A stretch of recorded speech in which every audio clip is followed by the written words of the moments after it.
ॐ शन्नो मित्रः शं वरुणः शन्नो भवत्पर्यमा शन्न इन्द्रो बृहस्पतिः शन्नो विष्णुरुक्रमः नमो ब्रह्मणे नमस्ते वायो त्वमेव प्रत्यक्षं ब्रह्मासि त्वमेव प्रत्यक्षं ब्रह्म वदिष्यामि ऋतं वदिष्यामि सत्यं वदिष्यामि तन्मामवतु तद्वक्तारमवतु अवतु माम् अवतु वक्तारम्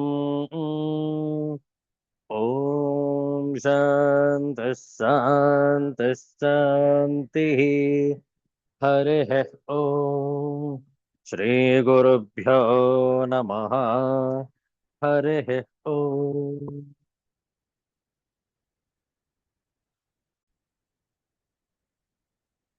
Universal prayer. O hidden light, vibrant in every atom.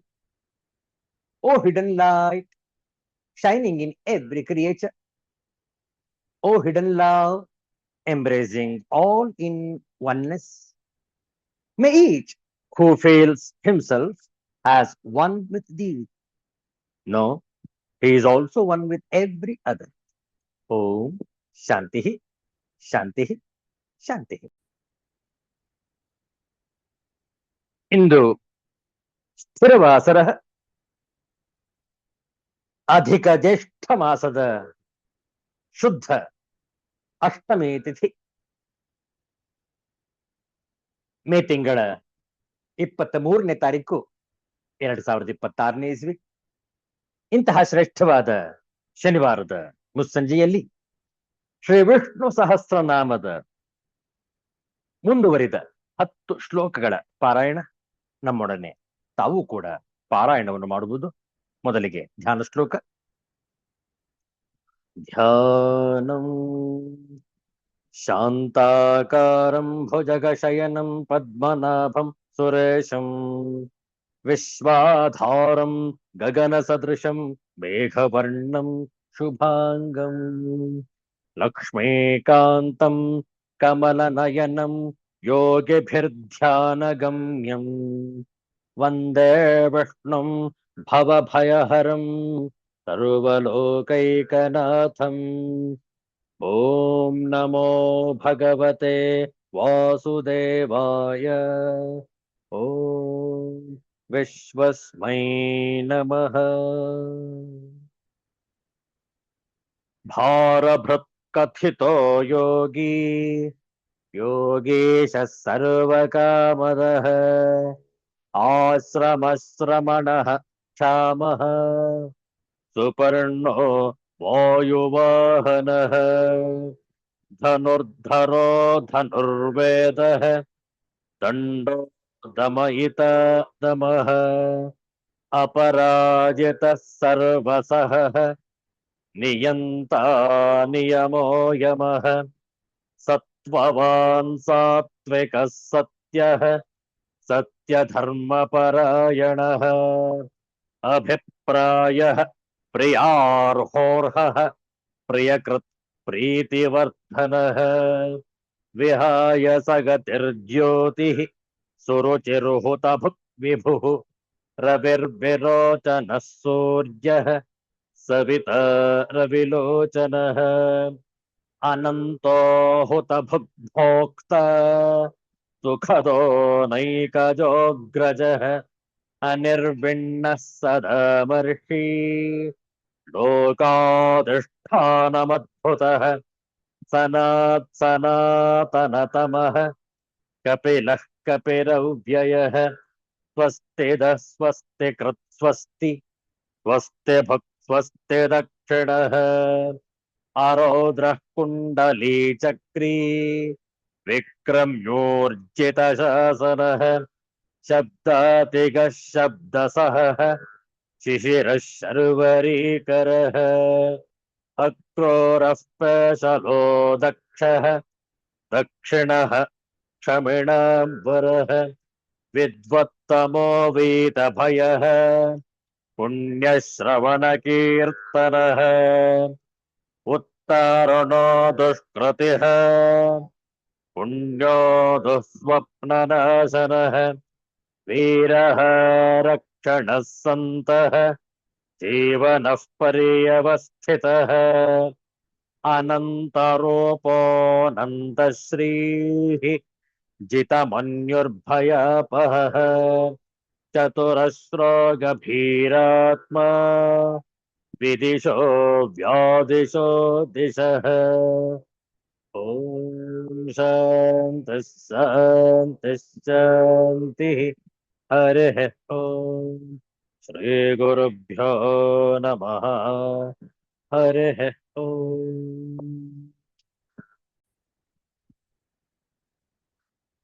ನಾಮ ಜಪ ಅಷ್ಟಾಕ್ಷರಿ ಮಂತ್ರದ ಜಪ ಹೇಳಿಕೊಟ್ಟ ನಂತರ ಪುನರಾವರ್ತನೆ. ಓಂ ನಮೋ ನಾರಾಯಣಾಯ ಓಂ ನಮೋ ನಾರಾಯಣಾಯ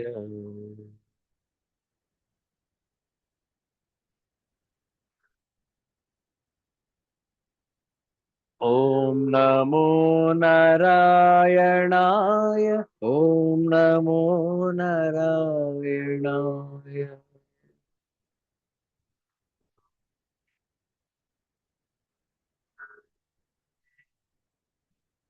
ಓಂ ನಮೋ ನಾರಾಯಣಾಯ ಓಂ ನಮೋ ನಾರಾಯಣಾಯ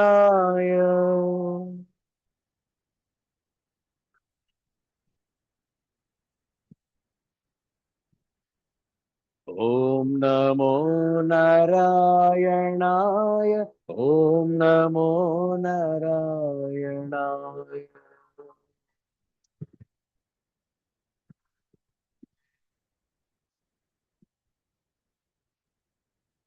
ಓಂ ನಮೋ ನಾರಾಯಣಾಯ ಓಂ ನಮೋ ನಾರಾಯಣಾಯ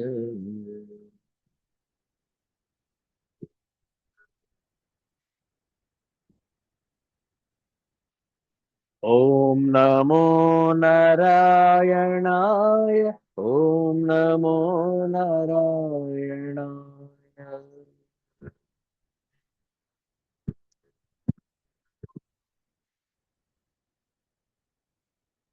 ಓಂ ನಮೋ ನಾರಾಯಣಾಯ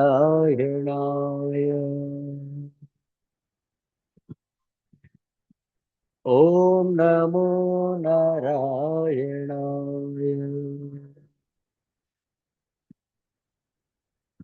ಓಂ ನಮೋ ನಾರಾಯಣಾಯ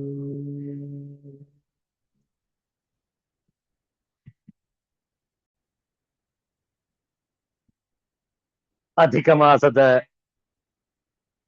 ಈ ಶುದ್ಧ ಅಷ್ಟಮಿಯಂದು ಶನಿವಾರದ ಮುಸ್ಸಂಜೆಯಲ್ಲಿ ಒಂದು ದಿವ್ಯವಾದ ಹಿಂದಿಯ ಭಜನೆ ಹೇಳಿಕೊಟ್ಟ ನಂತರ ಪುನರಾವರ್ತನೆ. ಸಾಧಕ್ ಕೆ ಸ್ವರ್, ಸಾಧಕನ ಉಸಿರು ಅಥವಾ ಸಾಧಕನ ಪ್ರಾರ್ಥನೆ, ಸಾಧಕನ ನಾದ. करो रक्षा विपत्ति से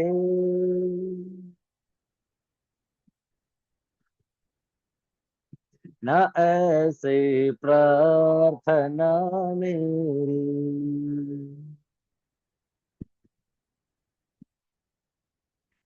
विपत्त से भय नहीं पाऊं,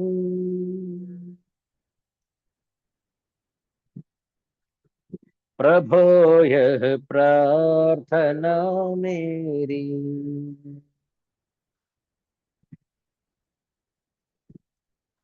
मिले दुख ताप से शांति,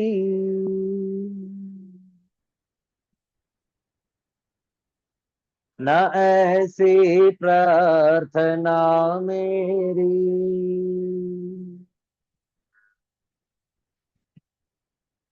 सभी दुख से विजय पाऊं,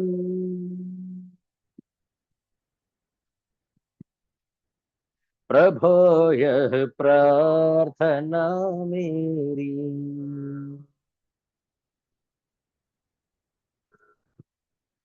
उठा ले भार तू मेरा,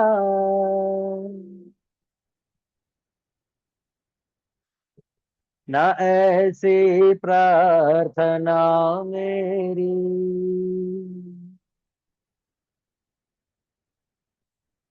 बनो समर्थ उठाने में,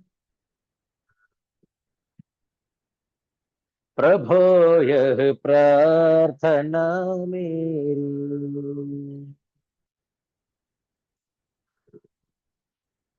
मदद पर कोई आ जावे,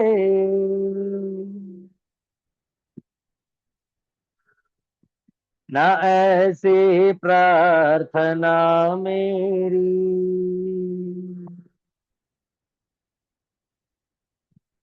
न टूटे आत्म बल डोरी,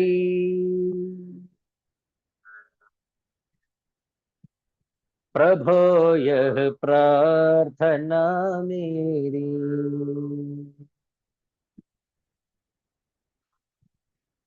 बढ़े धन धान्य परिवारा,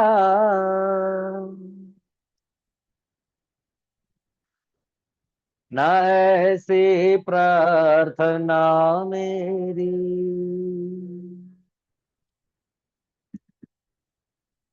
रहूं समभावी संतोषी,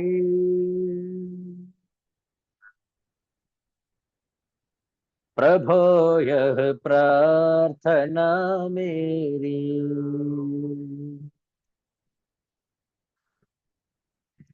मिले मंत्र तंत्र की सिद्धि,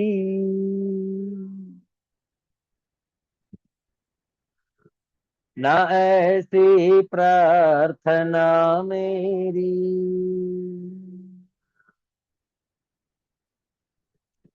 मिले भक्ति से शक्ति वह,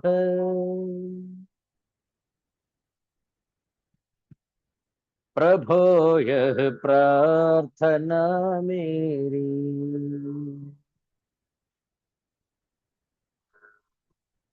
सुखी दिन में भजो तुझको,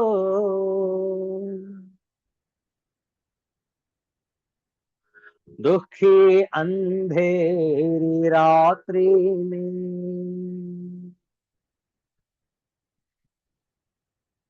न आवे तुम प्रति शंका,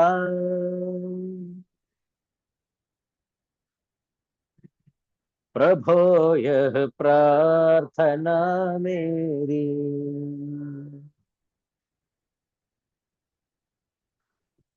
करो रक्षा विपत्ति से,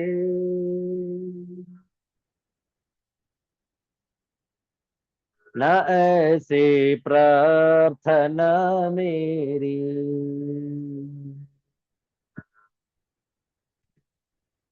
विपत्त से भय नहीं पाऊं,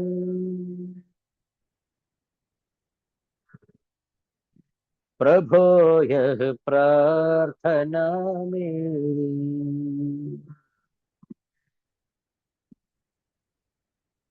प्रभो यह प्रार्थना मेरी।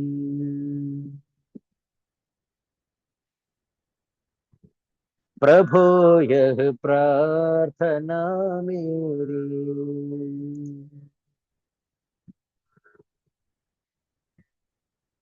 सिद्धांत अवधूत चिंतन श्री गुरुदेव दत्त।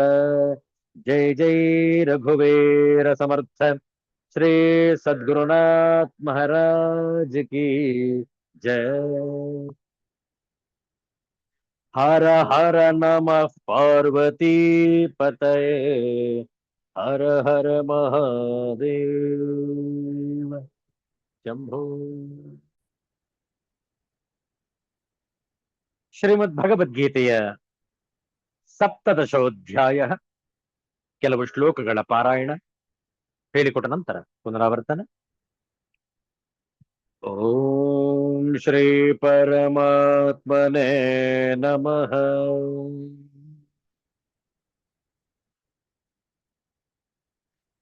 ಅಥ ಸಪ್ತದಶೋऽಧ್ಯಾಯಃ.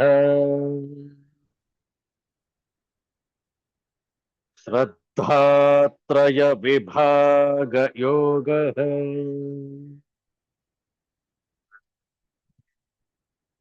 ಶ್ರೀ ಭಗವಾನುವಾಚ. दातव्यमिति यद्दानम् दीयतेऽनुपकारिणे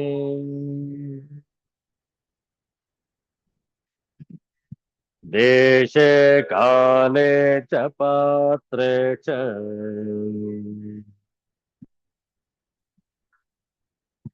तद्दानं सात्विकं स्मृतम्.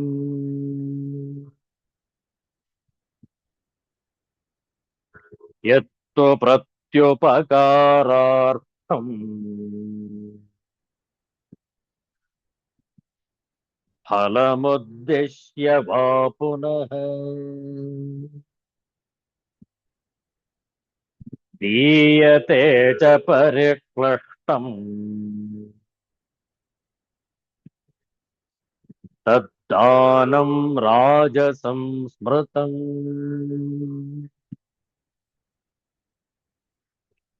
अदेशकाले यद्दानम् अपात्रभ्यश्च दीयते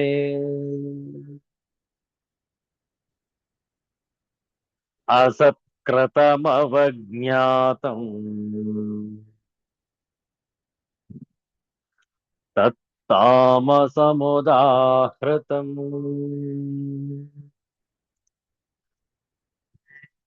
ॐ तत्सदिति निर्देशः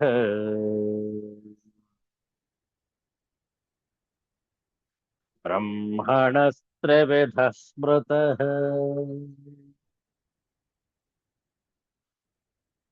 ब्राह्मणास्तेन वेदाश्च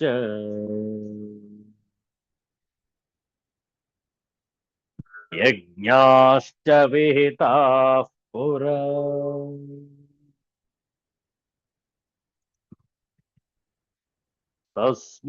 तस्मादोम् इत्युदाहृत्य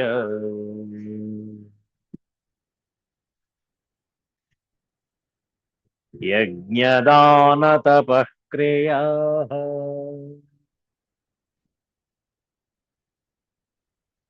प्रवर्तन्त विधानोक्ताः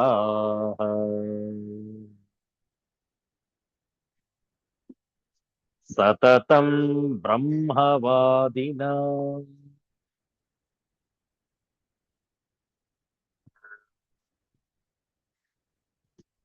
सृष्टि के आदिकाल से ओम तत्सत ये तीन शब्द परब्रह्म को सूचित करने के लिए प्रयुक्त किए जाते रहे हैं. ये तीनों सांकेतिक अभिव्यक्तियां ब्राह्मणों द्वारा वैदिक मंत्रों का उच्चारण करते समय तथा ब्रह्म को संतुष्ट करने के लिए यज्ञों के समय प्रयुक्त होती थी. From the beginning of creation, the three syllables Om Tat Sat have been used to indicate the supreme absolute truth, Brahman. They were uttered by Brahmanas while chanting Vedic hymns and during sacrifices for the satisfaction of the Supreme. अतएव योगी जन ब्रह्म की प्राप्ति के लिए शास्त्रीय विधि के अनुसार यज्ञ, दान तथा तप की समस्त क्रियाओं का शुभारंभ सदैव ओम से करते हैं. Thus, the transcendentalists undertake sacrifices, charities, and penances, beginning always with Om to attain the Supreme. to attain the supreme. तस्मात् ब्रह्मवादिना विधानोक्ताः यज्ञदानतपक्रियाः सततम् ओम इति ಉದಾಹೃತ್ಯ ಪ್ರವರ್ತಂತೆ. ಆದುದರಿಂದ ವೇದ ಘೋಷ ಮಾಡುವ ಶ್ರೇಷ್ಠ ಪುರುಷರ ಶಾಸ್ತ್ರೋಕ್ತ ವಿಧಿಯಿಂದ ನಿಯಮಿತವಾದ ಯಜ್ಞ, ದಾನ ಮತ್ತು ತಪಸ್ಸಾದಿ ಕ್ರಿಯೆಗಳೆಲ್ಲ ಯಾವಾಗಲೂ ಓಂ ಎಂಬ ಪರಮಾತ್ಮನ ನಾಮವನ್ನು ಉಚ್ಚರಿಸಿಯೇ ಪ್ರಾರಂಭವಾಗುತ್ತವೆ. ಓಂ ಎಂಬ ಏಕಾಕ್ಷರ ಬ್ರಹ್ಮದಲ್ಲಿ ಅ ಉ ಮ್ ವರ್ಣಗಳು ಸೇರಿವೆ, 2.5 ಮಾತ್ರೆಗಳು. ಈ 2.5 ಮಾತ್ರೆಗಳನ್ನು ಕ್ರಮವಾಗಿ ಸಚ್ಚಿತ್ ಆನಂದ, ಜಗತ್ತು, ಜೀವ, ಈಶ್ವರ, ಸತ್ವ, ರಜ, ತಮೋಗುಣ, ಸ್ಥೂಲ, ಸೂಕ್ಷ್ಮ, ಕಾರಣ ಪ್ರಪಂಚ, ಸ್ವರ್ಗ, ಭೂಮಿ, ಪಾತಾಳ, ತೇಜಸ್ಸು, ಆಪ ನೀರು, ಅನ್ನ, ಹಗಲು ಸಂಜೆ ರಾತ್ರಿ, ಗಂಡು ಹೆಣ್ಣು ನಪುಂಸಕ ಮುಂತಾದವುಗಳ ಸಂಕೇತ ಎಂದು ಪರಿಗಣಿಸಲಾಗಿದೆ.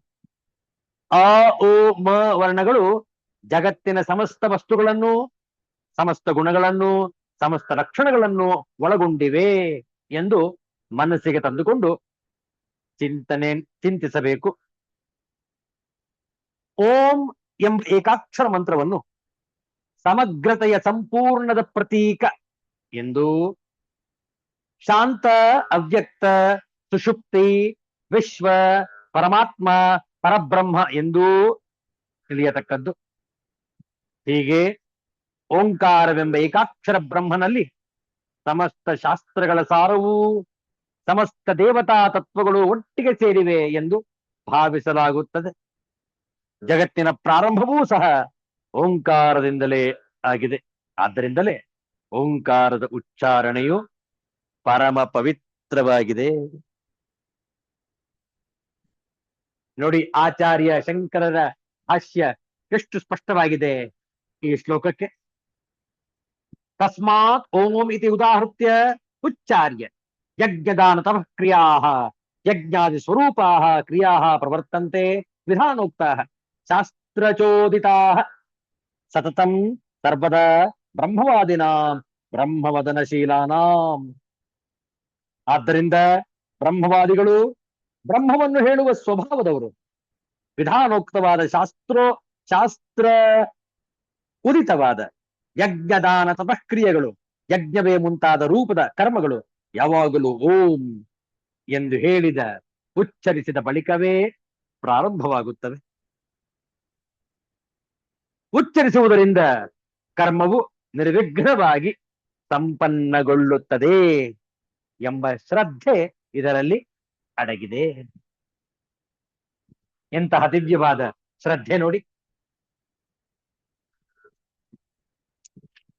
ಓಂ ತತ್ಸತ್.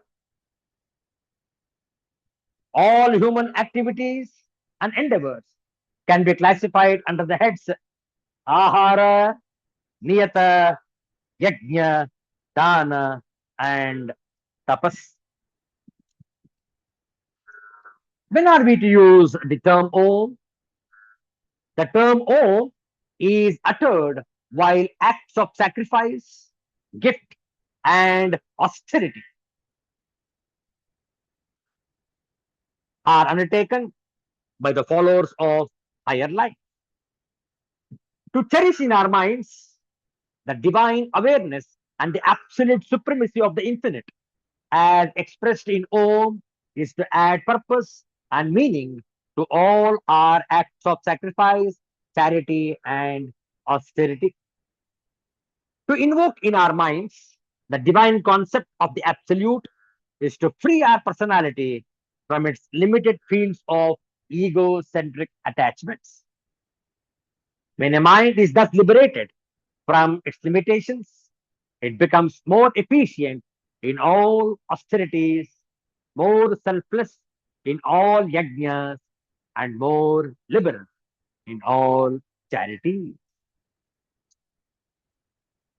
ಓಂ ಅನ್ನುವಂತಹ ಪ್ರಣವ ಸ್ವರೂಪ ಮಂತ್ರವನ್ನು ನಾವು ಪ್ರಾರಂಭದಲ್ಲಿ ಉಚ್ಚರಿಸತಕ್ಕದ್ದು.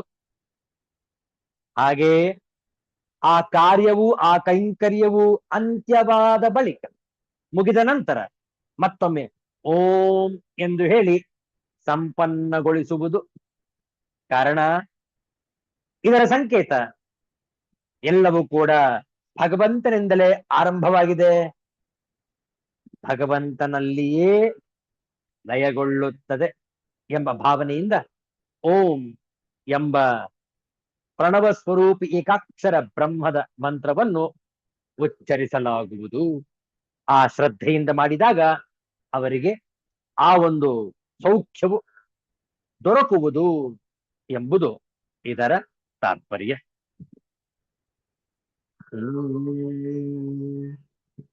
ಇರುವ ಕೆಲಸವ ಮಾಡು ಕಿರಿದೆನದೆ ಮನವಿಟ್ಟು ತೊರೆತುದು ಹಸಾದವೆಂದು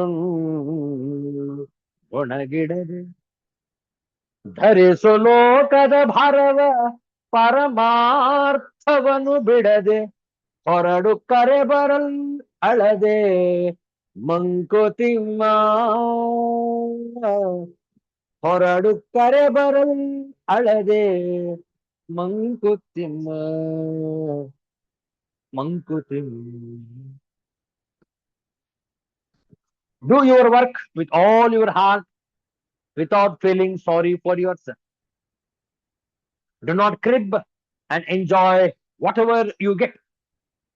Endure the misery of this world without losing sight of the universal truth. When it is your turn to go, just leave without crying. Mankutimma. ಕಿರಿದೆನದೆ, ಕಿರಿದು ಎನದೆ, ಮನವಿಟ್ಟು, ಮನವ ಇಟ್ಟು, ಹಸಾದವೆಂದುಣ್ಣು, ಹಸಾದ ಎಂದು ಉಣ್ಣು, ಗೊಣಗಿಡದೆ, ಗೊಣಗು ಇಡದೆ, ಕಿರಿದು ಸಣ್ಣದು, ಹಸಾದ ಪ್ರಸಾದ. ಈ ಮುಕ್ತಕದ ಭಾವಾರ್ಥ ನೋಡಿ.